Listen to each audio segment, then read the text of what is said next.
Voici le vrai top 5 des meilleures performances au repêchage de Nouvelle École saison 3. J'ai vu plein de top passer les frères, et j'ai eu trop de dingueries. Il faut dire le vrai top 5, faut donner les termes. Bon, en 5ème position les frères, pas de Zumba s'il vous plaît, c'est Kenz. Alors oui, c'est sa meilleure performance de toute Nouvelle École, c'est vrai. Malgré tout, elle est bien en dessous des autres. Faut être honnête s'il vous plaît. Déjà les bats de SDM ont fait un vrai boulot parce que sans ça, c'est archi moyen. Sa meilleure performance oui, mais c'est pas au-dessus des autres, soyez honnêtes. 4ème position, c'est James Lou. Alors oui, il fait une bonne perf technique comme d'habitude, tout ça. T'as le problème, c'est qu'il n'a pas ambiancé. T'as capté? Sa performance, elle est méchante, elle est technique, tout ça. Mais les autres étaient trop dessus pour lui. Soit ils ambiançaient mieux, soit ils étaient plus techniques que lui. Tu vois ce que je veux dire?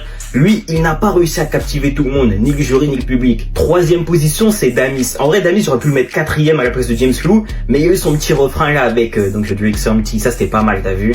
Franchement, c'est ce qui a fait que sa performance est un petit peu au-dessus de celle de James Lou, parce qu'en vrai, les deux peuvent se taper. 2ème position, les frères, et à contre-cœur, je mets Durden.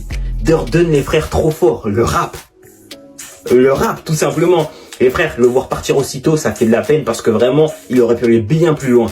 Le problème, c'est que frère, il est tombé sur un Yorsi en pétard. Un Yorsi qui n'a rien laissé aux autres. Première position Yorsi, sans débat possible. Je vois déjà ceux qui vont me dire, oh, mais Yorsi, c'est du VRV, c'est du classique. D'accord, et ensuite? Le fait est que il a plus ambiancé que les autres, le fait est qu'il a captivé tout le monde, le fait est que sa musique a touché tout le monde. C'est vrai qu'il est moins technique que Durden, il n'y a pas de débat, tout le monde le sait. Mais les frères, ce qu'il faut, c'est retransmettre des émotions de par la musique, c'est de captiver un public. Chose qu'il a mieux fait que Durden. Bien sûr qu'il mérite de continuer. Tu vois, il a su kicker comme il le fallait, et à la fin, le petit refrain